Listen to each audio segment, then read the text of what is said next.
How's it going, people? Welcome back to the channel and welcome to a mid-season review. I know the Arsenal content is coming thick and fast now. My channel, third video in a matter of weeks. I did say it's going to come eventually. Obviously, the big six has kind of taken over my time. AFTV, the little one, and so on. But hopefully you guys are enjoying the Arsenal content. Guys and girls out there, enjoying the Arsenal content. Make sure you guys hit the like button, subscribe if you haven't already, and show some love to the team I've put in place today. And it goes without saying, but I'm going to say it anyway. Make sure you hit the like button, show some love, and then we introduce the guest, the panel. Starting to my right, as you're looking on the screen now, one of the best new voices in the Arsenal community on the online scene, Sheroy in the building. What are you saying, Sheroy? All good? I mean, firstly, you're far too kind, but secondly, how can we not be good after the start of the season? How can we not be? Trust me. No, it's not far too kind at all, man. Since you've come on, I've enjoyed your opinion. You know what it is already. Forever Arsenal, you're in there. When someone can't make it, Supporters Club, you're in there. So look out for Supporters Club, people. Sheroy's on that later on this week, coming out this weekend on AFTV. So make sure you're there, subscribed, tune in. And then we move on to one of the best young up-and-coming YouTubers in the scene. We've got Big Bhavs in the building. What are you telling me, Bhavs? A smile on your face. All good? It's all gas, man. Top of the league. We're chilling up here. 5 points clear. Can't complain, bro. Can't complain at all. Trust me, and it's good to not be able to complain for once. Since I've been an Arsenal YouTuber, there's been a lot of complaining. There's been a lot of complaining, but I'm enjoying this season. I'm enjoying the ride, and we'll see where it takes us. And last but certainly not least, one of the biggest YouTubers, full stop, one of the biggest Arsenal YouTubers. Stop it. Sharky Does Sports, one of the biggest podcasts in the YouTube football world. We got Sharky in the building. What are you saying, my bro? Long overdue. I'm good. Yeah, it's long overdue. I need to get you on my podcast now. Make it. Yeah, return the favor, get you on my podcast. But this is long overdue. I'm happy to be on. I'm gassed to be here. You know what I mean? The season's crazy. We're all wearing our Arsenal shirts with pride. All your guests are wearing it today, so it's going to be a good chat. Shit, I feel left out now. I should just you got Henri one and Ian Wright one behind you. You're fine. You're good. Yeah, I'm good. You're good. I've come from the AFTV studio. So I don't have time to put on the Arsenal top, but you man did your thing anyway. Big up Sharky for coming up, Bhavs and Sheroy as well. Like I said, the channel links are in the title, so just click it, subscribe. Not that they need it, but if you're not subscribed, make sure you're there. You heard Sharky. I might be coming onto his podcast soon enough, so for sure. Make sure you're there for it. Make sure you're there for it. And let's get into it because time is of the essence, and I don't want to keep you guys too long because I know you've got your own lives to live and content to do. It's a mad season so far. I don't know. Did anyone here expect to be top of the league come 19 games, and not only top of the league, but 5 points clear? Do you know what? I say I expected us to be good because I believe in Mikel Arteta, and I saw us last season. I saw signs of something special happening, but obviously injuries got us towards the end. So I was like, if we can just keep the players fit, and obviously we added to with Jesus and Zinchenko, I expected something special. Maybe not this special, but I expected us to be, up there, second, third place comfortably anyway. So I'm not surprised at how good Arsenal are. It's just that the top of the league is the thing, isn't it? 5 points clear, that gap. You're like, I did not expect us to be there, but what I expected Arsenal to be is a team that's competitive, and to beat all the big six teams now, apart from Man City, obviously, it's nice, man. But yeah. What was it that led you to have the confidence going into the season? Was it our pre-season? Was it the transfers? Was it the process slowly but surely kind of taking the necessary steps that have led us here so far? What was it in particular for you? Mikel Arteta. That's it. That's a good answer. I mean, when you got Mikel Arteta, you're gonna be happy. He's got a plan for you. That's what it is. And you can see the tactics last season. You can see signs of it. And when you see signs of it, all you need is the right players. And obviously, I expected the players to understand the system more as well. When the players get to understand it more, when you've got young players and they get more experience, they're gonna grow in that. So I expected Arsenal to be better than last season. And last year, I expected us to finish third if it wasn't for injuries. And I think we would have got third if it wasn't for the Partey injury. So this year, when he's fit and available, and you've got the extra experience, and why can't Arsenal be where they are? Fair. Sharky, you seem to agree with pretty much everything Bhavs is saying so far. Listen, in terms of doubting Mikel Arteta, I think everyone out there knows. I've had points across the last 2-3 years where I've massively doubted him over time. I've seen some good things, and I gave him a lot of credit for the good things, but the deflation at the end of the last season, missing out on top four to Tottenham, who invested in January, and that's what I believe led to them finishing in the top four, whereas us and the Kroenkes and the ownership, and you know how I feel about that. Didn't. I mean, do you understand the doubts people had, me in particular, heading into the season? Listen, the doubts made sense. Obviously, I'm with Bhavs. For me, I didn't doubt at all. I mean, like anyone who watches my podcast knows, I was like, I've got a lot of Arsenal fans on, and I was like the only one. I was always backing Arteta, even when we were bottom of the league after 3 games. I was always backing him to the point where, you know what, like there's a tweet back in 2015, right? Arteta was still a player for Arsenal at this point. He didn't retire till the year after. I tweeted in 2015 while he was still a player for Arsenal that I want to see him as our manager one day. That's what I'm saying. That's how much I've always been a fan of him. Like, It's got the stocks. You know, the stocks were invested early. I'm rich right now in Arteta stocks. So,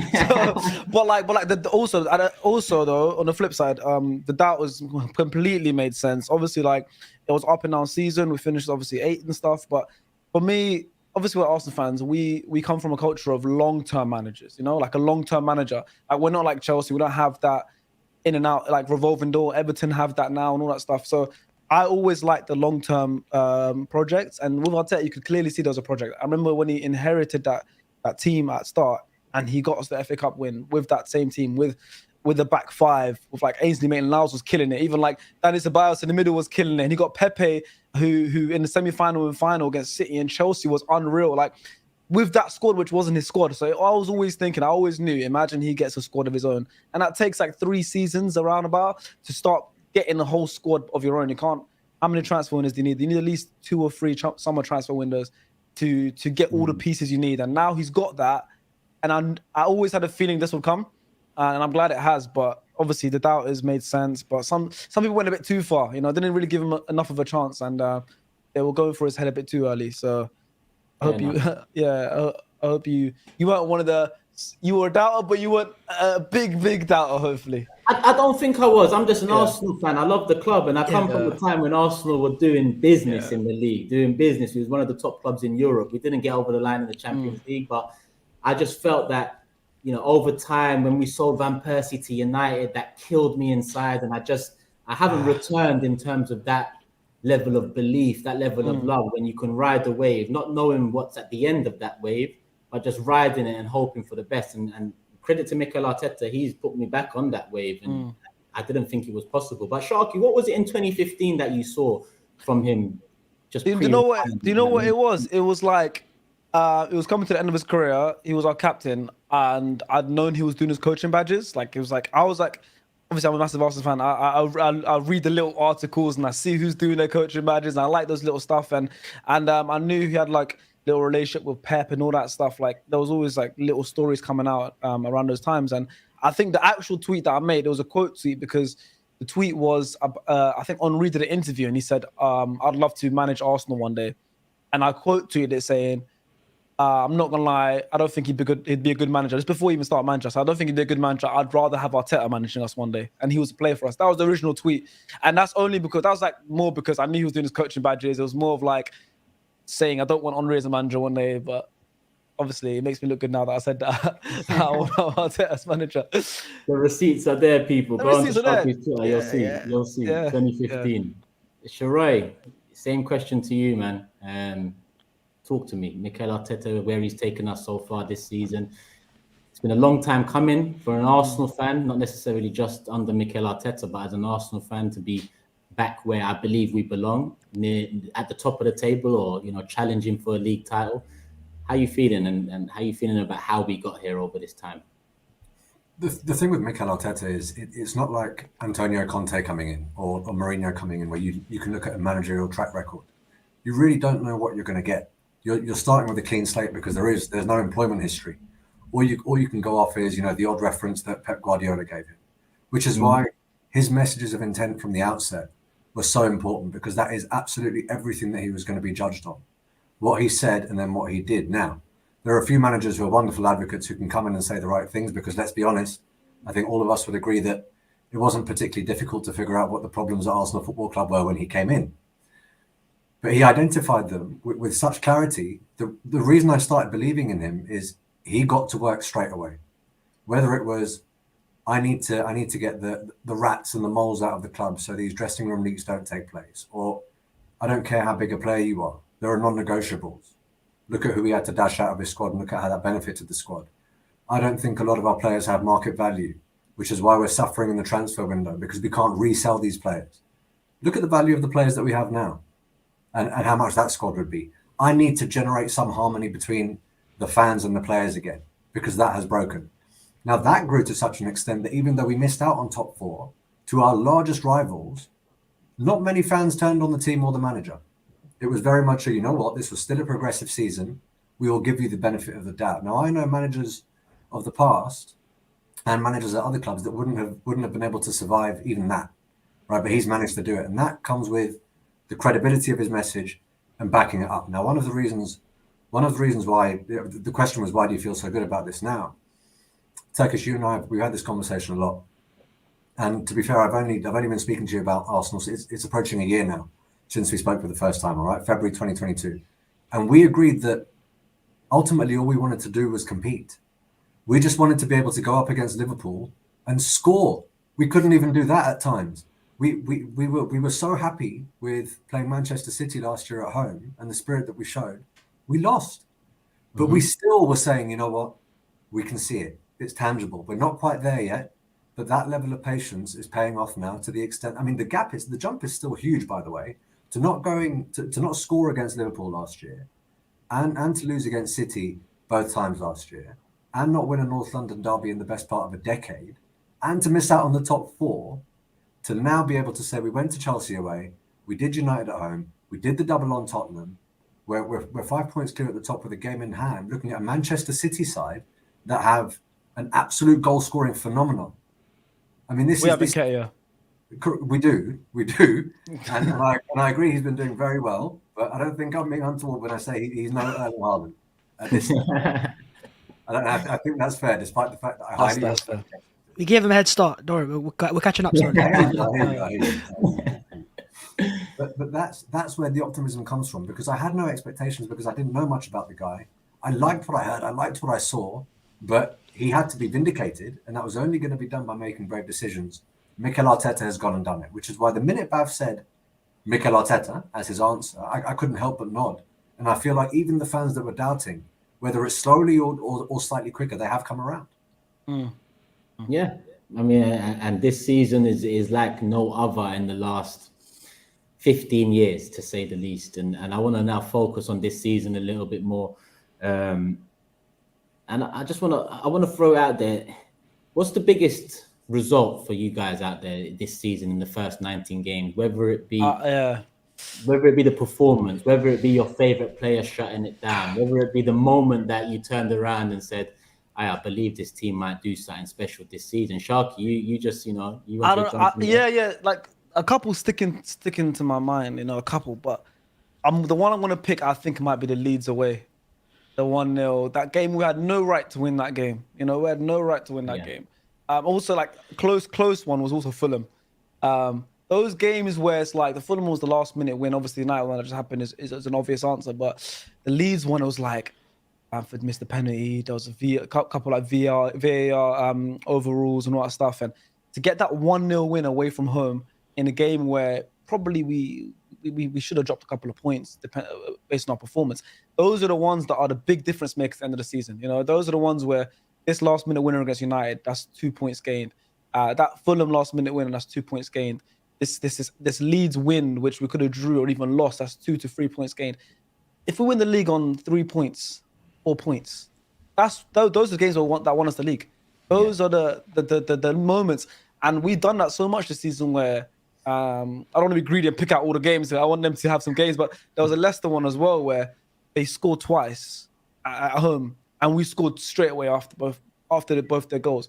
And it's that this season which I've been looking at, and I'm like, we're not like letting we're not going down without a fight, and it's shown by results. We've lost 1 game all season, drew 2, won all the rest, 16 games, and some of those games where. A couple of them, like I said, a few of them are last minute winners. A few of them are games where maybe we didn't deserve to win, but all the best champions have those games in the season, and that's what builds those gaps, those extra 2 points, those extra 1 point. All of that adds up at the end of the season. That all adds up, and we know what City are like. You need as much gap as you can, because now being in this position, I know what it's like. I feel sorry for Liverpool fans. Liverpool have had 2 all perfect seasons almost. They finished the league on 97 points once and lost the league because of City. You know, so you need every extra point you can get to try and beat City in this race. And all these last-minute winners, that's what's going to win us the league if we do win it. So I'm going for the Leeds one, but the Fulham one also sticks out to me. You know, that Leeds one in particular, I mean, we've outperformed every team we've played, but it was those second 45 minutes against Leeds where I think Leeds had the better of us. The only 45 minutes so far this season in the Premier League where I think a team had the better of us. And you are right, it's a big one because we came out with the win. We showed some resilience. You know, they was the better team in the second half, and we still got the 3 points, and they were massive. I'm gonna go next, and I'm gonna say the Brentford away victory, 3-0. Reason being because the first 5 games of the season, I looked at it on paper and I said to myself, listen, the third year of the process, you know, it's the third season now. I expect to beat every one of those teams in the first 5 fixtures. The Man United game will be the big one. And obviously we went to United, we outplayed them, but Ten Hag tactically probably got the better of us. We was missing Thomas Partey, which was a massive loss. We can see how important Partey has been for us all season. And I just thought to myself, is this going to now be the bump in the road that kind of causes us to derail? Not that, you know, there was many games played. That was the 6th game of the season. I just thought, you know, we were humbled a bit against United. We were the better team, but we lost 3-1. And then the Everton fixture, I think it was, that was rescheduled because of the Queen's death, if I'm not mistaken, something along those lines. So there was a little break, and then it was Brentford away. And I thought to myself, that's not an easy ground to go to. You mentioned the 3 losses at the start of the Ask United fans that. Yeah. I thought to myself, boy, that Brentford one's a sticky one. I remember predicting a draw and just hoping for the best. But the way we went out there, Vieira started that game. The way we went out there and just got the job done. We've been dominant in pretty much every away game this season. You know, we've been the better team in pretty much every away game this season as well, aside from that Leeds one that we mentioned. I just looked at it and thought, 3-0, another clean sheet away from home. You know, the Palace one at the start of the season was massive because it's a Friday night fixture. You know, Sky wanted it to happen to us again, in my opinion. They thought, let's set them up. You know, let's start the season with a bang. Let's, you know, start their downfall early. But we picked ourselves up and we got the job done. And like you, Sharky, I don't want to take all the games. I just want to mention those 2. But the Brentford one after the United loss was massive for me to put us back on track. And when you see where that track's taken us now, 19 games in, top of the league, 5 points clear, and a game in hand, boy, it's all mad. It's all mad. I couldn't have asked for more this season from this Arsenal side. 1 loss, was it 2 draws? Yeah. 2 draws and the rest wins. Crazy. Bhavs, let's go back to you. Which result, performance so far this season do you pick out? Do you know what? You have taken some of the ones I was talking about, so no worries. But I was going to say this, right? I think Liverpool at home was a good game to set the narrative. Because, you know, at the time, Liverpool were struggling, but they kind of, I think they won a game of the Champions League. So people started saying, well, this is when they're going to get their run together and they're going to go to Arsenal. And, you know, we had a chance to say, like, tell the league that we are the new team to take on Man City. And to take on Liverpool and beat them at your ground in such a, like, dramatic fashion, where they came back, we went it again and scored the winner in the second half. I think that's great to set the narratives. And, you know, let's not forget that Liverpool and Spurs and Brentford were the victory straight after United. So you've just been beaten for the first time in the season. You go and beat Brentford away, Liverpool at home, and Tottenham at home as well. That is big wins, and that's, I think, this team showing that after every defeat, we can bounce back. Every setback, we can bounce back. You know, even the West Ham game, post-World Cup, Jesus is injured. What's going to happen now? You know, are Arsenal going to fall apart? They scored the first goal, and everyone's starting to ask questions of Eddie Nketiah. He goes and scores the goal as well, Martinelli and Saka. I think every time this team's faced a setback, the way they've bounced back has been so important, and I think those 3 games of Brentford, Liverpool and Spurs was my, like, okay, this team's serious. Yeah, I mean, and the result Sharky mentioned against Fulham, that was a setback within the game that we managed to bounce back from. And, you know, in seasons gone by, those setbacks tended to cause a crumble. But Sheroy, I know I've left you last, so it might be difficult considering we've talked about a few games, but is there any... We've got a lot of wins. Yeah, there's a lot to pick from. There's a lot of wins there. I was going to say it's not difficult at all because there are so many wins and we've righted so many wrongs with teams that have beaten us historically. So the one that I want to focus on is the most recent one, the one that's fresh in my mind, the Manchester United one, for a number of reasons. All right, one, anyone that watches any mainstream sports outlet will know that everyone was setting Arsenal up to fail. There was absolutely nothing other than this could bring Manchester United straight back into this title race. And can Arsenal do it? Ten Hag has been the manager to outsmart and outclass Mikel Arteta. That was the vast majority of the narrative that I was hearing. Man City then went and won. They beat Wolves. They put the pressure on us. All right, it's not easy. It's not easy when Manchester City and their star man gets. I was going to say star man, but he's a star boy. He's young. I think he's only 22. So I think we can call Erling Haaland a star boy. He gets his fourth hat trick of the season, and you then have to react against Manchester United. Not only do you have to react, you go 1-0 down to a wonder goal. It is an incredible, incredible goal. Now, I didn't have the pleasure to be at the stadium, but I was watching it on television. And this is absolutely no indictment of our fans, but it did feel like for a split second, it got slightly quieter than it was before that goal went in, which is natural, but that could have been a tipping point. Manchester City have just won. The boy who's on form, Rashford, has, let's face it, he's just done you. And that's a celebration in front of your home fans. How do you react? How do you react then, knowing that City are coming up and that you've got to play them twice? Arsenal teams of the past, not that we've won a North London derby at Tottenham's ground recently, but had we done something of that level and accomplished that feat, we may have sort of breathed that sigh of relief and felt like the pressure had been alleviated for the next game because we'd done such a wonderful thing. All right, but we don't rest on our laurels. We win again, we get 3 points. Thank you. Take care. On to the next one. It's business season. It is business season. So we come back in. We get to 2-2, and there's a mistake. There's a mistake from the guy who was the man of the match against Tottenham, and it becomes 2-2. And Martinez with the bandage around his head, he's jumping at the corner flag, and you're thinking, we were going to sign him, and now he's just gone and scored. Can they get the third? Right? We don't have Jesus. There's a lot of talk about the fact that we don't have Jesus. This is where we flip the switch. This was wave after wave after wave. It was relentless. It's the equivalent of having in a boxing match, having someone up in the corner and just peppering them. It was like Liam Smith and Eubank the night before. It was just bang, bang, bang, bang, bang until you got the breakthrough. And that character from the guy who has to step in for Jesus, that's something that it felt special. It felt special watching it on TV, and it felt like that could be a turning point. And that was the point where I think really, even those who were saying, yeah, you're doing well, but City are favourites, suddenly sat back and went, shit, they might do it. They might do it. And that's also what I suddenly started hearing from United fans on YouTube that were very, very confident coming to the Emirates. There was a lot of Eric Ten Hag needs to humble you guys because no one else can do it. I heard that, I heard that on the Big Six. I heard that on a few shows. Yeah. That's all stopped now. And it's all very differential, very complimentary, very, you guys are the real deal. And that really turned opinions for me. Yeah. Now, can I also add as well? That was beautiful, by the way. You made me relive that game in my head. Proper. It's like Peter Jury, basically. I was at that game. And that description felt just as good as being at the game. But can I just add as well? The whole month of October, we had 9 games in all comps. Yeah. We've never had that many games in a month. And obviously, we started the season really well. Like, we were top of the league by October, but it's still October. It's still a couple months in. No one really cares. No one believes. 9 games in all comps in October. Let's see what you guys can do. It's almost impossible to come out of that unscathed. We finished that month with 7 wins, 1 draw, 1 loss. And that 1 loss doesn't even matter. It was to PSV after we'd already topped the group. Mm-hmm. We had an almost perfect 9 games in a month.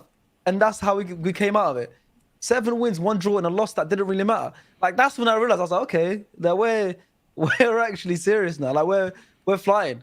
But just for context there, we were initially on top of the world because we had 5 wins out of 5. Do you remember before the United game? We won our first 5 games. Yeah. My AFTV fan cam, I was singing, I got 5 on it by the Lunes. I was gassed.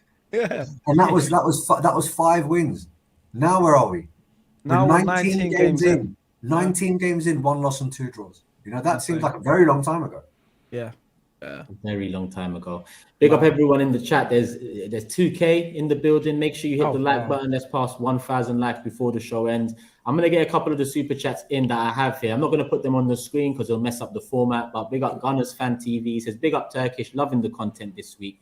Great guest to have on the show. I watch all of your content. Hopefully work with you soon. Big up you, man. Out of Oozing says, when my club makes X like this, I'm on cloud 9. Big up Expressions, paying for him this season. Marley Dina says, Turkish, please bring Sharky to the Big Six as a guest. Listen, the love will be reciprocated. Let's do it, man. Sharky will make an appearance on the Big Six soon enough. That's my show on my channel, Sharky, so we'll make that happen soon. For sure. enough. Tevin says, big up to the man them. Big fan of your content, Sharky, and I love the shameless support of Bhavs' presence online. Hope all of the man them are good. And one here from Hussein, and it kind of helps me move on to the next question, next subject. Hussein says, the midfield square of Zinni, Partey, Xhaka, and older class is magical. Smart, problem-solving, strong, and making the right decisions. Champions level. And the next question I want to pose to you guys, we've talked about performances, we've talked about the results.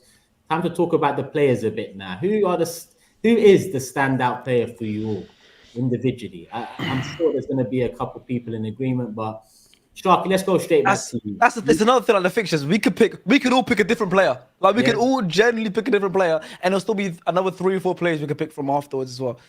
For me, you know, like it's we're so good now that it's like every week I've got another one that I say is our best player, you know. But I'm gonna pick this player because obviously, like, I know you guys are gonna pick other players that might be a bit more obvious. For me, I'm picking Zinchenko. Do it. I love that man. No. I adore that man. Like that is. We all do him. Oh my god! Like that guy. It's like the passion. First, we'll talk about him on the pitch after. Yeah, the passion, right?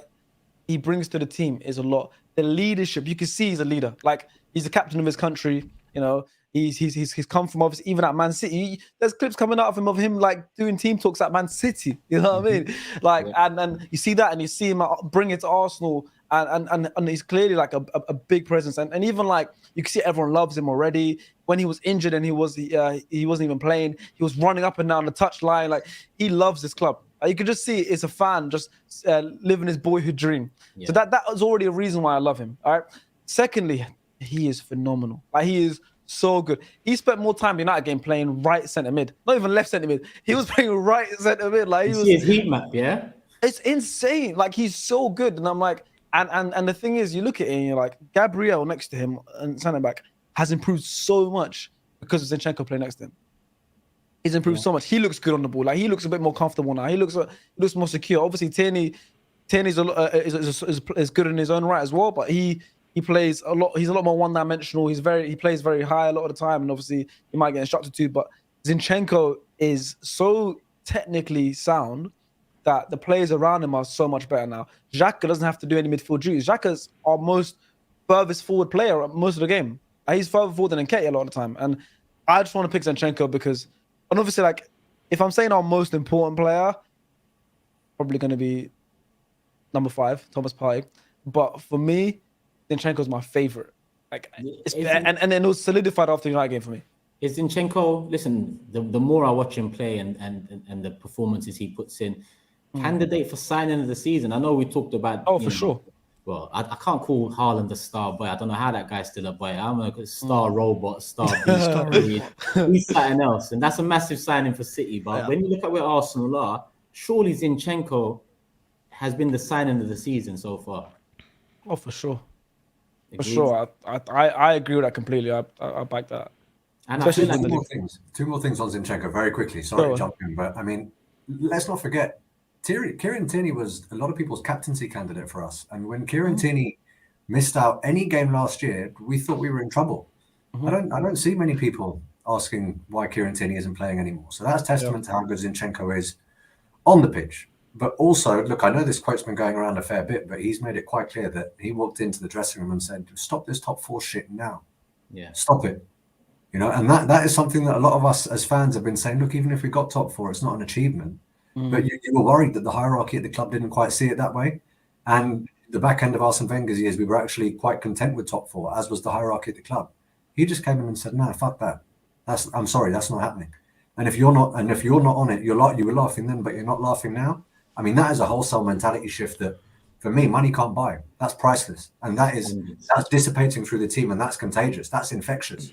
And now you see it man to man. Because recently, do you know what? I I was going to say, what money can't buy is passion. And the way this guy plays for the club, the way he celebrates the goals, it's like a fan on the pitch. So there's one thing being as good as he is technically, but then also wanting to play for our club. That's the type of players also should be signing. You know, players that actually want to play for the badge, that want to fight for the badge, and it means more to them. That's why he's trying so hard on the pitch. I think that's been key to what I think Arteta has been saying that as well. Like, there's been links with players and it's fallen through. I think in January as well, when we were linked to like last year, linked to like Isak and these kind of players. And I think Arteta did say, like, I don't want someone, if they don't want to come, like, if they don't want to play for Arsenal, I'm not going to try and sign them. I don't care if I don't sign anyone. And that is a big part of what it means to be an Arsenal player. So everyone's we're signing players that want to play for us, like that would chop their arm off to play for us. You shouldn't have to convince players to sign for Arsenal. We're a massive club, and if you want to play for Arsenal, you look at the players that we do sign. You know, look at Jesus and Zinchenko. You can see how much it means to them. And I think Pep says it all the time. He goes, "Look how they celebrate," because these players celebrate like, you know, it means something more than just a goal, than just a point. And I think that is being a massive part to why the fans are so connected as well, because they see the players acting like fans on the pitch, and you know the celebrations at Spurs away. I mean, it was beautiful. It brought tears to my eyes. Listen, I went to the last 2 games and I can't lie to you, it does feel like they're reminiscent of the good old days in terms of the fans and how connected they are to the players you're seeing out there and how connected they are to the fans. Long may that continue. Something Zinchenko's done for me is, over the years, I feel like we've been stuck in the mud in terms of, you know, progress and heading in the right direction. And I still had that old school mentality. Listen, I love Kieran Tierney, and he's like the old school fullback for me. And I just didn't think, you know, we'd upgrade on him. But what Zinchenko's come in this modern day system-based football, he's opened my eyes to kind of take a step back, take a seat, and you know, give Arteta the mantle. Arteta knows what he wants to do. He has a system for his players. He asks from them different things individually. And Zinchenko's opened my eyes to that modern day fullback, inverted. Tierney said it himself. Since Zinchenko's come in, he's had to kind of seek advice on how to be an inverted fullback himself. So Zinchenko's definitely up there as one of the players of the season. Sheroy, I'm not going to leave you last this time. I'm going to head to you next. Who's been your standout performer so far this season? Martin Odegaard. I mean, look, the guy comes in from Real Madrid and everyone says, you guys are idiots. Why didn't you get Maddison? He's Premier League proven. You've just gone and got this wonder kid flop that couldn't make it at the big time. What's he going to do for you? And he comes in and improves us on loan. But to then be signed by Mikel Arteta and be elevated to captain of the club, as I said, look, Kieran Tierney was a lot of people's candidate for captain. There were a few others floating around. Turkish, you and I had this conversation before he was appointed. I had a feeling it was going to be Odegaard, because when you've got a relatively young manager who is as animated as he has to be on the touchline, feeling as though he has to tell every player to do absolutely everything because they haven't quite learned his system, it's even more, the importance is accentuated of relaying that message and having someone on the pitch to do it. Martin Odegaard is the conductor. He is the conductor on the pitch. He is the person with the intelligence, the technical nous, and put simply the ability to translate Arteta's vision into what we're now seeing in 4K on the pitch week in, week out. All right, so that's one reason. The second, I think for many years the captaincy at Arsenal's been cursed. Oh. I think there have been a lot of people where, put simply, the weight of the armband was too much, and even if they were standout performers before they took the armband, their performances dropped a fair bit after they did. That hasn't happened with him. He's relished the captaincy. He's elevated himself and he's elevated the team as a result. And lastly, because I don't want to have to feel like I'm labouring the point, but I grew up watching a particular kind of football. All right, when it came to Arsenal, and not just Arsenal, actually. Look, a lot of the players that I like from the legendary Barcelona teams, or whatever. Look, Ronaldinho was my guy. Zidane was my guy. These were the kinds of players where magic. You know, the guys that were in the adverts, the guys that made you just go, oh no, you know, when they did something. He's that guy. He can not only execute with end product, but he does it with flair. I mean, he's done it many a time, but the one that really comes to mind now, it didn't come off because I don't think the pass reached Xhaka. Did you see what he did on the weekend? Yeah. I mean, he's literally resting the ball on his foot, bending his leg at the most ridiculous angle in the final third in one of the biggest games of our season, and he's not breaking a sweat. You know, and he's not breaking a sweat. It's something to be in awe of, and it's testament to him from 2 years ago. The same people that were saying he's a flop are now saying, shit, he might be better than KDB this year. Enough said. Well, he's a candidate for player of the season. Yeah, No, he has to be. He has to be. And the thing is, well, as you said, he entertains the fans. It's not just about goals and assists. Yeah. Fans want to watch him play because he is that type of player. And there's very few players left in football like Odegaard. And to sign him for £30 million, and the fact that he's a captain of Norway. This guy is a leader. You don't be a captain of your country at that young age if you're not a leader. So listen, we got a gem here, and thank you, Real Madrid. Thank you very much. This is not only that flip-flap. He had a nutmeg a couple of weeks ago in the box where he set up Martinelli. He tried to cut it back. There was a nutmeg the week before that. Paqueta. Not only that, goals and assists on the board. Of course, he got 8 goals, 5 assists. 8 goals, 5 assists, yeah. 8 goals, 5 assists. The numbers are there, as well as the performances now, the leadership, all of that. As much as he reminds me of an old school 10 that has a bit of freedom on the ball, off the ball, he deserves as much credit as he does on the ball, in my opinion, because he's a hard-working player. He's a leader by example. So again, I agree. There's multiple players we can pick out. Bhavs, let's go to you next. I'll leave myself last. Are you going to double up on the name, or are you going to? No, listen. As you said, there's many candidates, but Bukayo Saka on Sunday. Oh my god. And when you watch that play, I mean, that's what I love the most. As he did that, the personal. He took it personally. That's the arrogance you need to be a top player. Yeah. You can see a player do a celebration on your block. He's like, I'm not letting that happen. No. And he smashed, and look at the way he smashed that goal as well. It was emphatic. It was lethal, man. This is a player now that is growing into understanding how good he actually is. Because he went to the World Cup and did amazing. And he showcased that up against the top fullback like Teo Hernandez. I can take him on. He's meant for the big stage. And that's why I think he's got the second most amount of goals and assists for players that are under 22 in the big six. Only behind Lukaku, who's a striker. I think he's only 2 behind or 1 behind that. So this guy is still 21. He's got so much time on his hands. And even this year, the goal against United's one thing, but the goal against Liverpool, the penalty, the pressure on his shoulders to have missed it at the Euros, and he goes and smashes that in. This is his club now. Him and Odegaard are the crown jewels. But what I love so much about Saka is, even with the arrogance he's showing this season, he's so humble. When you watch him get interviewed, you're just smiling all the time because you're like, that's my guy, man. And more importantly, on the pitch, I mean, so strong, so fast, the dribbling. What does he lack? What does he lack at his young age? And him and Martinelli terrorise fullbacks. I mean, if you're a fullback now coming to Arsenal, you're having nightmares because look at what you're facing. And now off the bench, you've got Trossard as well. You're thinking Arsenal are going to cause you issues. So for me, Odegaard's been amazing, but Bukayo Saka is just, he's also got, I think, 7 goals, 7 assists. So goals and assists, we got that as well.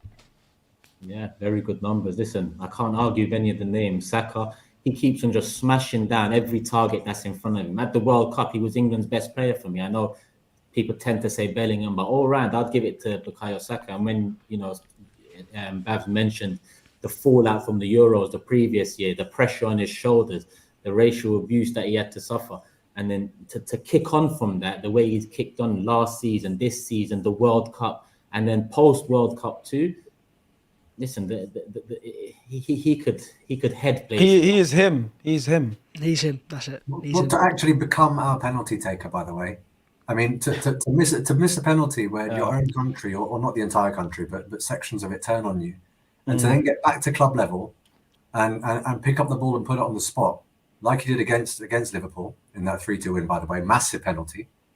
I mean, it says something about the man. I don't know many people at his age that have that bravery. In fact, I don't know many people 3 times his age that have the level of bravery that he has. And exactly that's what Saka is, isn't it? Exactly. That's what he is. That's his biggest strength. He just learns. He wants to learn all the time. He's not a player that's just about, I'm the best and that's it. Because let's not forget, when Saka came through, no one saw him as his talent. They thought he's a left back. I mean, United fans still think he's a left back. So now when you see him do this, no one's expected this. He was a left winger. Williams. Exactly. Those are the days. We've come a long way since then, But left back turned right winger, and let's not forget that he wasn't meant to be a right winger. But because Pepe was underperforming, Mikel Arteta saw opportunity, and I think it was Wolves away in lockdown season where he scored that goal as well.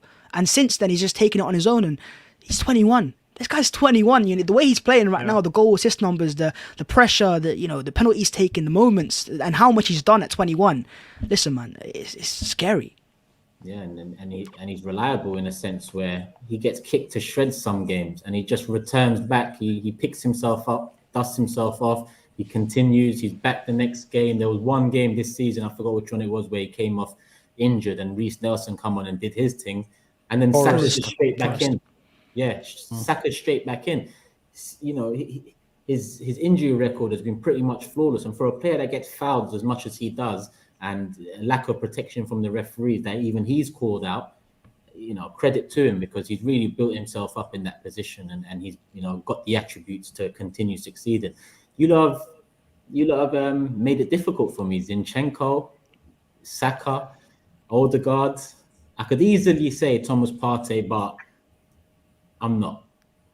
Thomas Partey deserves a hell of a lot of credit, but I'm going to mention Granit Xhaka because, like Mikel, I had a lot of doubts about Mikel over the years, but with Granit Xhaka, I literally had enough over the years. I just thought to myself, there's no way we can do anything with this guy in midfield.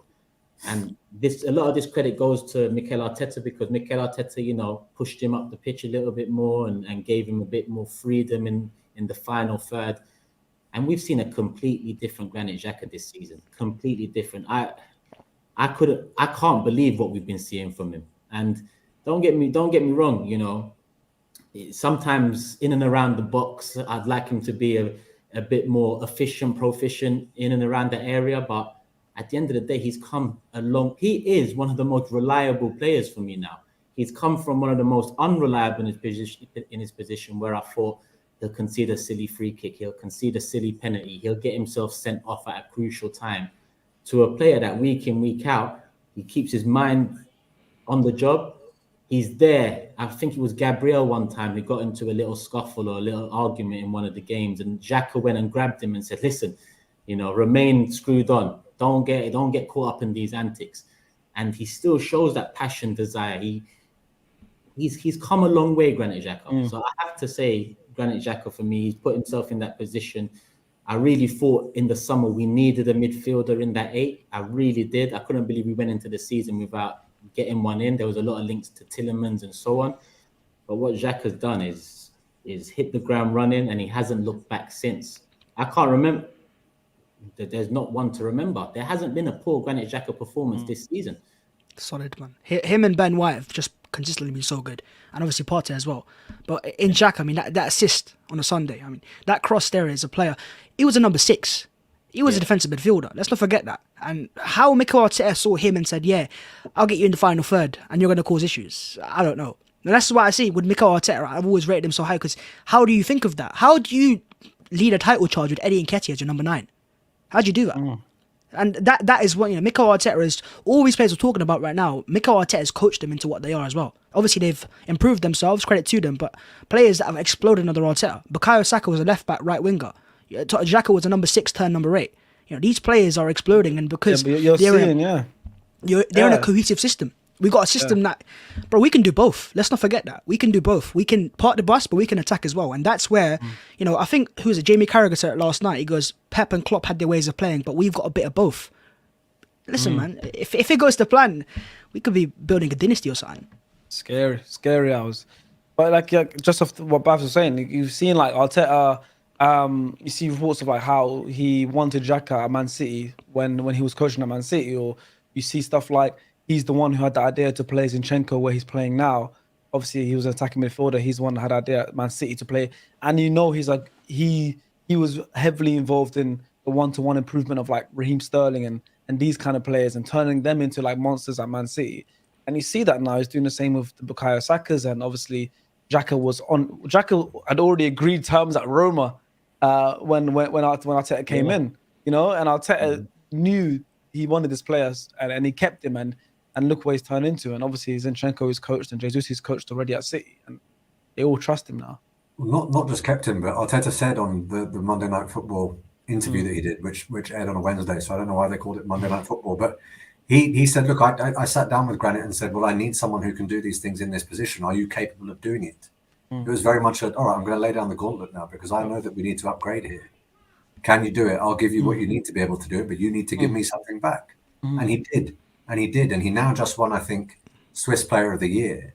And he went to collect it in person the day after the United game. Yeah. And a lot of people questioned, why are you out there collecting it in person? You guys have Manchester City on Friday. And on the mic, he gets up and says, no, my manager insisted that I come here and get this in person because of the fact that he knows it means a lot to me. So Mikel Arteta isn't just a disciplinarian. It is a very much, look, you get what you give with me, right? So they questioned the Xhaka decision. A lot of people said, well, Why the hell are you buying Aaron Ramsdale? What's going on there? This guy's been relegated God knows how many times. Why are you moving Ben White to right back? Because we've got Tomiyasu there. Why is Kieran Tierney not playing? Why are you not upgrading on Xhaka? I mean, what were you thinking? Only going in with Eddie Nketiah as your backup striker? All of those questions have been answered. You know what I mean? In the words of the late great Christopher Wallace, if you don't know, now you know. And he's answered everything. And I just hope that it keeps going, because now he is bringing in new signings like Trossard. He was shown the money for a signing like Mudryk. Now I know it may not have been enough money, but he was given some money. When he does go in and bring in that big name player, immediately there's going to be the scars of Pepe and what people said about that signing. I think it's very important for him to also show that he can spend the big money wisely too. And once he does that, then I really do think we're a force to be reckoned with. Yeah. Let me look at the super chats that have come in before I move on. Zaratov says, I think losing to United that early was a blessing in disguise. Imagine having to carry the possible undefeated burden late to the season as well. Potentially, yeah, the way we bounced back and forgot about that loss, but at the same time, every test we've had, every test opposition fans put in front of Arsenal, we just seem to be knocking them down one by one, week by week. So long may that continue. Super Mick Arteta says, honorary mention, our maestro, Jesus. 100% Jesus deserves a mention. Partey deserves a mention. Saliba deserves a mention. Ben White, who Bhavs mentioned, he deserves a special mention too, because I didn't see this from him. When we signed him for 50 mil, I thought to myself, what is this club doing? And now no one talks about the price tag anymore. And that's testament to how he's grown into the side and grown into the squad and become a key factor for us. Beautiful Meditation says, we need to get rotation change for Partey ASAP. And I'm going to move on to the next 19 games and what we could possibly achieve this season. But we're still in January. We mentioned Trossard. We signed a young Polish defender, Kiwior, as well, 22 years of age, Polish international, played all of their games at the World Cup. With just under a week to go in the transfer window, do we need anyone else? Or is it a case of we trust Mikel, it is what it is, we just keep it moving. If we don't get anyone, we don't get anyone. If we do, we do. Yeah. Number 6. We need number 6. We need a number 6. Because, I think El Neni's also got a knee injury. So now we have no one behind Partey apart from Lokonga. So we need a number 6. I think that's what I honestly believe now. Arsenal can win the Premier League title. I'm starting to believe it. But my only concern isn't the team or the tactics or the games we have. It's the players we have that are fit. And if they get injured, that's my concern. That's the only thing that for me, I think stops Arsenal from winning a title. If a Partey gets injured, who replaces him? Because we don't have a player there right now. So I really think if we can get a number 6 in, it will be the final piece. Because we've added the left-sided centre-back. You've got the left winger as well off the bench now. If you can get the number 6, that if Partey gets injured, you can play him there, then I think Arsenal have all what it takes to win title number 14, which is crazy to think about. Can Zinchenko play in there? No. If you move him, then it won't be. Yeah, Zinchenko is so good because he's given license to go everywhere. And he's, by playing as a left back, he's got more space to play with. When you're playing in midfield, you're being targeted more. You've got less space to operate. And him and Partey have a good combination where Partey is better at covering ground, at making tackles and interceptions. You can see where he worked under Simeone. Whereas Zinchenko is a player who on the ball is amazing, but he needs that Partey next to him. Take out Partey and I think Zinchenko might struggle. We saw it actually in the game against United the first time round with Lokonga playing there. He's not as good as Partey at covering ground. So I think we need to have that dual winner next to Zinchenko in midfield, because Zinchenko's a midfielder. He's not a left back. He's not. We've got 4 midfielders. So number 6 for me has to happen. Do you want to get the 6 now, or do you want to wait for the summer to get Declan Rice? Get him now.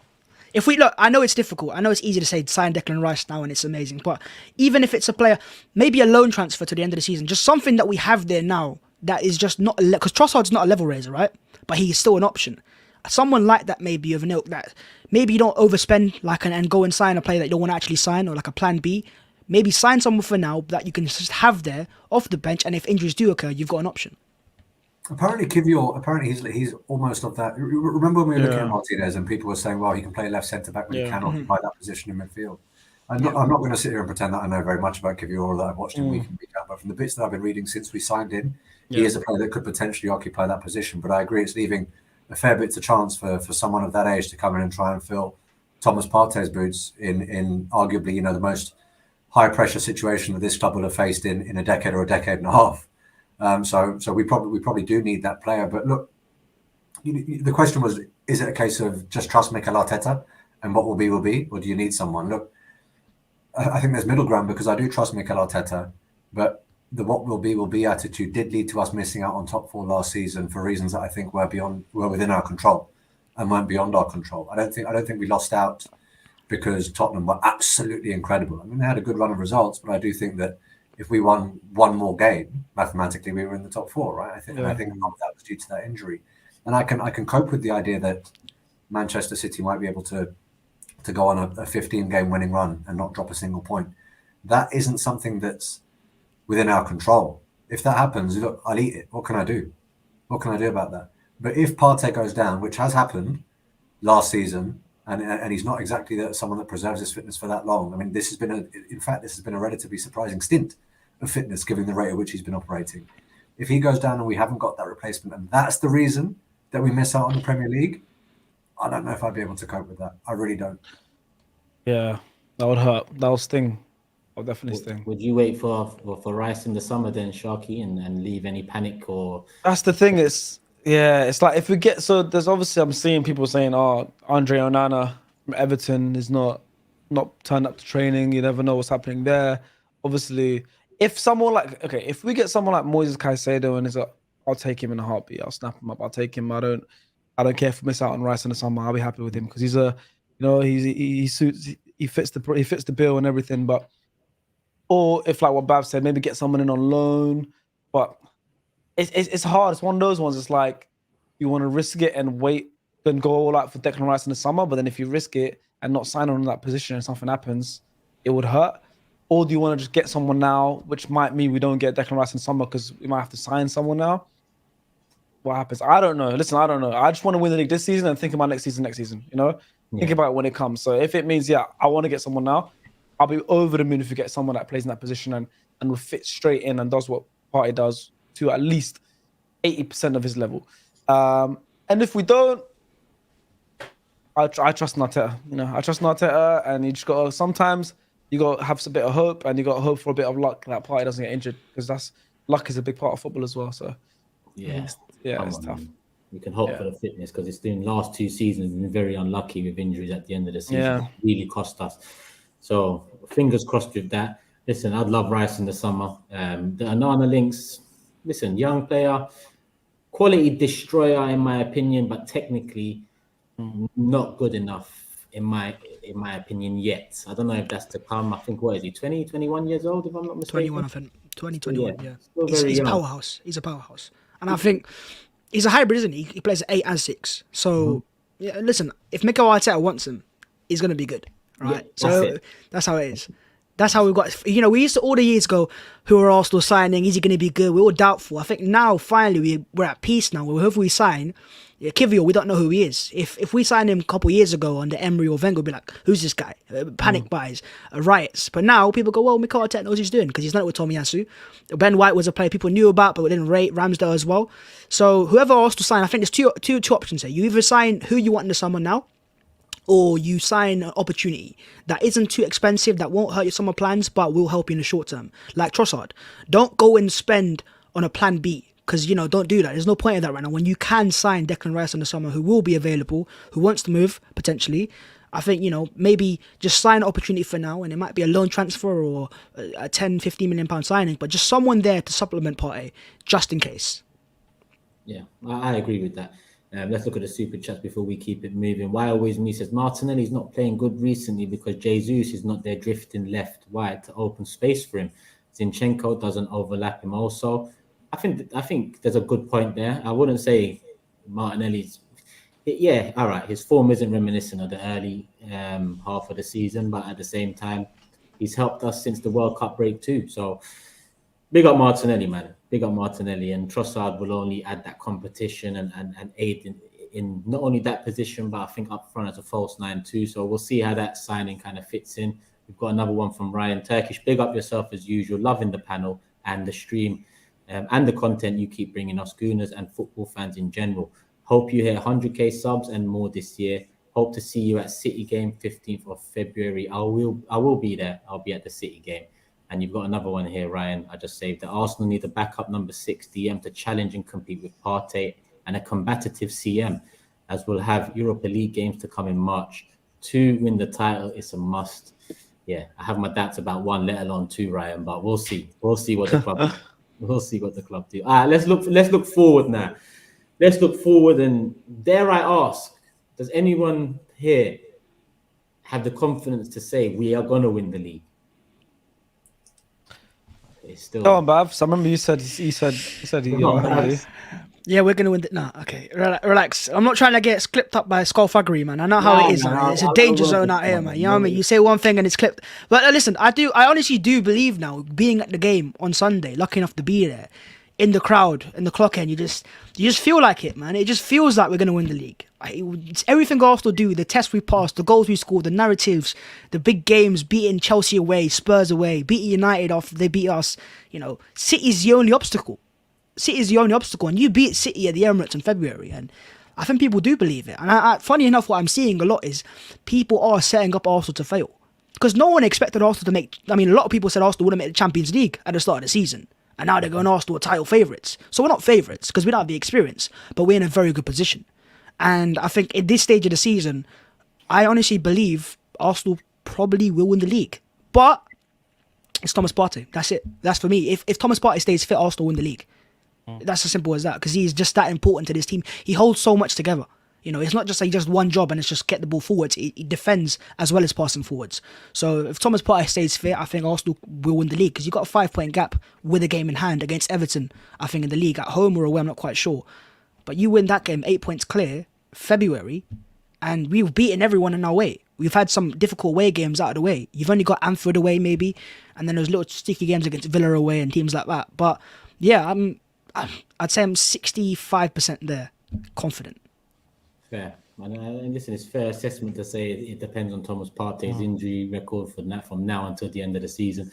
Sharky, Sheroy, should I pose the question again February 16th, the day after the Man City tie? I don't even need it on February the 16th. Just ask me at the end of the transfer window. Nice. That's all it is. That's all it is. Okay. It's worth 50%. Yeah. Is that integral? And I agree with that, by the way. Yeah.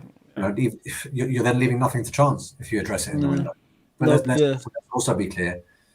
The narrative at the beginning of this season, you know, I mean, people keep talking about Gary Neville. Gary Neville said, well, Mikel Arteta, even if he does get top 4, which would be an overachievement, you know, he's probably hit his ceiling then. He can't really get them up there, can he? Get them up to the 1s and 2s.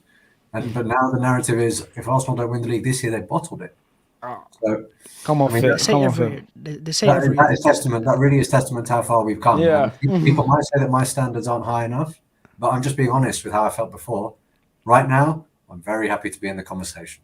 That same. This is for me. This is. I'm in dreamland just to be in the conversation. But I haven't even thought about like what it's going to be like to be in the league. But for me, it's like we're now officially 50% into the season. I know it's January 24th, so it feels like we're a bit further in. But because of the World Cup, right now, at this point in the season, usually we'll be in like another 6 games ahead. So we're only 50% through the season. Like, if we're like 2/3 into the season and we're still top and we're still 5 points clear, then I'm like, okay, cool. Like, it could happen. But we're only 50%. We're smack bang in the middle. Everything we've done up until now, we have to do again. Yeah. We have to do another 19 games, and then anything can happen. And we're en route to get 100 points. So if we just replicate it, we can get 100 points, which is insane to even hear it come out of my mouth. But I think if we beat City in one of those 2 games, I'm pretty confident we'll got it. That 50% turns to 75%. Do you know what it is, right? Why you got to be confident is, do you really think Arsenal are going to slow down? Like, with the team we have right now, like, are we playing a brand of football that is unsustainable? We're relying on luck. No. But we're winning games and deserving it. Naturally, though, do you think our next 19 games we're going to get another 50 points? No, it's going to be difficult. It's going to be difficult. We won the league. Because of the... But I think with the team is playing right now, I just don't see how they slow down to a point where they drop 8 points if we are 8 points clear. You know, lose 3, 4, 5 games. This team right now is in rhythm, and I think Pep said it himself. He thinks this Arsenal team can get 100 points because when you got rhythm on your side, you just find a way to grind victories. Yeah. But do I expect Arsenal? Pep does say stuff. You're right. Pep does waffle a lot. But listen, Pep did say Arteta would come good, and he ain't lying now. So listen, the way I look at it right now is, how is this Arsenal team going to react if we get to a 3-point gap, or if it's level? what they're going to do then. So listen, we're in the conversation right now, and that's the best part. And I've also started to play the Champions League anthem because we're there next season, in my opinion. So it's a positive step in the right direction. And this whole thing that if Arsenal don't win the league this year, it's the end of the world. It's stupid because last year was Champions League. That's the best ever opportunity to get, and look at us now. So this team is the youngest in the league, 24 years of age. I think the youngest team to ever win the league title was 25. So we're still very young. Very young.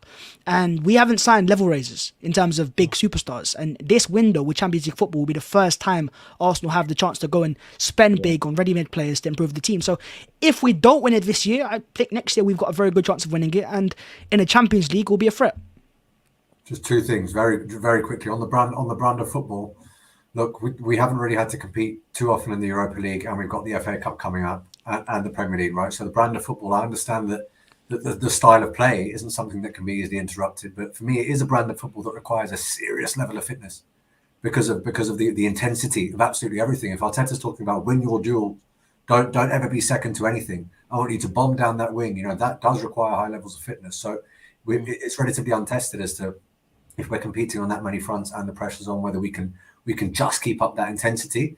Do I believe we can? Yes, but I think that other sides who have been there and done that will say, look, it's borderline inhuman for people to be able to keep up that level of intensity, and our April isn't easy. But the second thing that I did want to touch on is it's I'm trying to articulate it without sounding too arrogant. There's been a lot of talk about we have to play Man City twice. I genuinely think that Man City are worried about playing us twice. I think they're looking at this now. They got beaten by that Manchester United team, even though Manchester City were 1-0 up there. All right. Now, how often do you hear about Manchester City having to hunt people down? They were. In fact, Erling Haaland was saying we are. We're hunting Arsenal down. He said that before our Brighton game. They went 1-0 up. They bottled it in that game. They did. Who's the pressure more on in these games? Is it Man City, who people expected from at the start of the season, or is it Arsenal, who all of a sudden now everyone says it will be a bottle if we don't win it? Think about this psychologically, right? Just think about this. If you're Pep Guardiola, all right, and you are the man, and the guy that idolizes you, but you also brought in and gave a shot to, is suddenly doing this. He knows you to some extent, and you've just seen that arguably the two difference makers are the two people you had the audacity to go and sell to him. Does that not ramp up the pressure on you somewhat? How do you think you feel if the guy who's now a leader in that dressing room, who's screaming on the touchline with his leg in a brace because he's injured, but he's still spurring the team on, is the guy to get them over the line? And you're now in a transitional period where you're trying to learn how to play a slightly different style of football with albeit a world-level striker. But I don't think anyone can deny that this is a transition period. Everyone expects City to win. When it was City and Liverpool, even though City did win 4 out of 5, there were a lot of years where, Liverpool weren't written off until the dying stage of the last day. Yeah, there's no shame in losing to that Liverpool side. I think with the way that people are speaking about Arsenal and the fact that there is this caveat that we're a young team, I actually think there is a hell of a lot of pressure on Manchester City, and I think that the Arsenal boys right now, look at it, they're just enjoying it. If this was pressure that was getting to them psychologically, we would not be winning games after City have just closed the gap. We'd be worried. We're not only winning games, we're winning them convincingly, sticking to our principles and sticking to our style of football. And one of the reasons I feel that way is because, yes, it's a young team, but look, I was at Eddie Nketiah's debut, I think, in 2017 against Norwich, so he might be young, but he's been knocking about for over half a decade in the first team. Bukayo Saka is a young player, but look at the experience. We just said he had to take on sections of his country after an international tournament. Just being young doesn't mean you're inexperienced. In the same way that just being old doesn't mean you've got valuable experience. We've had a lot of old shit players over the years. Right? That's just the reality of it. Age doesn't mean very much. So for me, the pressure is it's probably on them. Yeah, I agree. Is someone about to say something?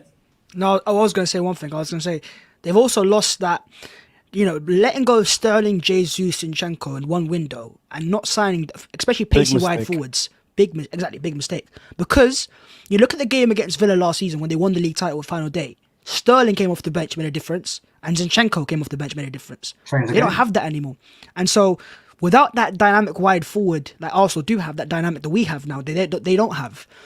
We are more like what Man City used to be and what we're used to seeing Man City play like. And I was going to talk about the energy as well. You know, I get the fact that Arsenal were playing a very high, intense brand of football. But if you notice in some games, in the second half, Arsenal don't have that same press because they realise it's game management. Preserve your energy. Brighton away kind of came back at us eventually, but second half we were sat back a little bit. Spurs away, game was over in the first half. So Arsenal are trying to win the games in the first half, in the first 30 minutes, blow teams out of the water, and in the second half have the ability to rotate players, bring players off the bench and relax. So clearly Mikel Arteta is trying to find the best way to manage that energy, and hopefully if the players can stay fit, then maybe, just maybe. Maybe, just maybe. Couple super chats in before I ask my final question. Listen, people, it's an hour, 5 minutes, so we're doing a bit of overtime. We're nearly on 1,000 likes, so make sure you get it up to 1,000 and make sure you support the man. Them Sharky's channel link is in the title. Bhavs channel link in the title. Sheroy, you can find him here or there once in a while, so look out for him. I'm sure a channel will come soon enough. We'll see. You need a channel. He talks well, innit? You see? Man. There you go, man. You got the Sharky verification there, Sheroy. So I appreciate it. I might have to holler at you guys and get some tips after this stream. Let's see, because I don't know where to begin right now. Say no more. JJ says, big up Turkish, my G. You're constantly elevating the level of the shows. Love for the love to you and the panel. Please bring back oozing depressions on the big six. Soon come, my guy. And we've got a City fan here, Thanos. Worried we want to play you. You're new boys to this. Chill. Yeah, we're just baby boys right now. We're chilling. Don't worry. You do your thing. Pressure's on you, man. Pressure's on you, man. Last question. Thankfully, in my opinion, the Europa League formats change. It doesn't return for us in February. It returns for us March 9th, first leg, March 16th, second leg. If we're still having the same conversation about the league and we don't get any more signings in January, what do we do with the Europa League? What do we do? We tank it. We tank. Yeah, we tank. We're binning off. You gotta. You have to. You can't do listen. Unai Emery, when as manager at Arsenal, prioritize the the Europa League over top four, and look what happened. We didn't win the Europa League and we didn't get top four. Tank, get out of there. I don't care. Obviously, you never go there to lose. You never go to lose a game, but play a team that won't play as much in the Premier League. That's what we got to focus on. That's what we got to prioritize. We don't know when the next time we're going to have a chance, this much of a chance to win the league. I do believe we're now going to be competing for the league every season now for the next few years until there's a next transitional period. I believe we're there now. As this crop of players grow together, they're going to get even better together. We're going to just add pieces. Arteta is a young manager. We're going to be there and about, but next season, I fully expect City to be there again and even stronger because they're going to recoup even more players. I do believe Chelsea will be in there again because Chelsea are that kind of yo-yo team where they're going to be ridiculous again next season and they've got a lot of pieces. All they have to do is put it together. I do believe you never know what's going to happen in Liverpool, but I do believe Man United will be there with Ten Hag. So I don't know how much closer we're going to be than this season in the next few years. So this season's our time. We have to go for it. And if that means being off the Europa League, who cares? What do you get to win the Europa League? A Champions League. We got the Champions League now, more or less. So, yeah, it's a nice bit of silverware, but the Premier League's need a nicer bit of silverware. So, I don't care about the Europa League now. Generally, don't care. The nicest bit of silverware that we can get this season, that's for sure. Bhavs? The best you can ever get. It's better than Champions League. I don't think they will tank it, though. I don't think Mikel Arteta is going to come out and go, right, we're going to lose this game. But I think, we've got some players off the bench that they might not be starters now, but they have potential. Vieira, Smith-Rowe, Trossard. You've got Kivior now as well. If you sign a number 6, there's Nketiah, Jesus will be back as well. So we have options to play a second-ish team that is still very strong. And, Europa League, you can't put your eggs in that basket, but we don't need to anymore. Because we don't need the Champions League. We're going to get Champions League football via the league. So it's more about who do we get in the next round, because we haven't decided that yet. Whoever we get drawn against, maybe it could be an easier tie, then you can get to the quarters and semis. But yeah, it's not the priority. So if Thomas Partey is not fully fit or if he's struggling, you don't play him in that game. That's how I see it. And to be fair, in the Europa League, El Nani might pull out a long shot somewhere and we might do something. But I don't think the Europa League is a priority. The priority is the league title right now, and stick to that. So, because, that's it, man. I think we have a good backup team, like a genuine second team that can win the Europa League. Like Tomiyasu doesn't start. Tomiyasu and Tierney. Forgot about those two. Tomiyasu and Tierney is our backup fullbacks at the moment. Like we have a a strong enough backup team that can go all the way to the final of the Europa League. So I think we can win both. Why not? Imagine a Premier League and a European Cup in the same seasons. Oh, now we're getting too ahead of ourselves, Turkish. I'm not trying to be Liverpool like last season. You know, we're gonna get the quadruple and they got 9, or they got 1 trophy at least. But FA Cup Sharky, on Friday as you well. said it earlier, and it was bang on. You said like, whatever happens at the end of the season happens. We don't know what's to come. We can't predict the future. But it's been a long time since we've been enjoying a season. We can believe, since we can hope that at the end of the season we're picking up the ultimate, which is the Premier League trophy. You're right. I put the Premier League above the Champions League. I see Chelsea fans 100%. when you mentioned it say, "Oh, you've never won it." Yeah, that's cool. We have never won it, but the Premier League for me is the one, and then Champions League comes after that. You play the Premier League 38 games, like you play the whole year, like all season, and it's genuinely the best team wins at the end of it, and you're competing. Champions League was Chelsea, both for Chelsea's Champions League, they were nowhere near the best teams in those years to win it. Like, you know what I mean? Like, yeah, how could you be the best team in Europe and not be the best team in your league? Put this on the Big 60 the other day. I was getting torn to shreds. You don't need to be the best team to win the Champions League. Any cup in general, it's you win 10 games or whatever, and you won the whole competition. Or you don't even have to win 10 games, but knockout stages, win a few games. You don't need to be the best team. Premier League or league is the real big trophy. That's 38 games. You're grinding for that. You're playing week in, week out in the cold 1 week and that and winter, summer, everything. Champions League is fun, but look at Man City. They've been the best team in Europe for the past 5 years. They've got no Champions League. Have Chelsea been better because they got 1 Champions League? You know, the year they were champions of Europe and the best team in Europe, they weren't even the best in their own league. They were 4th best, just about made top 4. I think Leicester were about overtake them on the final day or something, or something like that. So, you know, this whole Champions League or Premier League, I get the sentiment. You know, as Arsenal fans, we've not won one, so maybe. But Premier League title is you are the best team, no doubt. Don't get me wrong, I'd love to win a Champions League. I want to win a Champions. That's insane. But Premier League. We'll win both. Mikel Arteta's got a plan. For me, Premier League is number 1, always. Sheroy, last but not least, thoughts on the Europa League. Do we rotate heavily and protect the Partey, Xhakas, and Sakas? I think we played rotated 11, but if that rotated 11 suddenly gets us to the real latter stages of that competition, and it looks like it might be on, I know I'm going to change my tune. I always do. I was like that in the Carling Cup when it used to be called that. You know, when we got to the latter stages, and I sat there and thought, yeah, but now you could get a trophy. Now you could get silverware. I suddenly want it more. But look, if the question is which would you rather, look, it's the Premier League. It's the Premier League. There's no 2 ways about it. And the reason I say that is because even if we won the Europa League, yeah, fine, we might be able to have a little bit of banter with Man United fans or whatever. But the reality is, if you win the Premier League, all these other clubs, all these guys that kept calling themselves the big dogs and calling us the banter club, they can't say shit to us if we win the Premier League. And when I'm being deadly serious here, I'm sure you lot have been there as well. We have had to take a lot of heat over the years from the fans of English clubs, all right, because of where we were and where we fell to.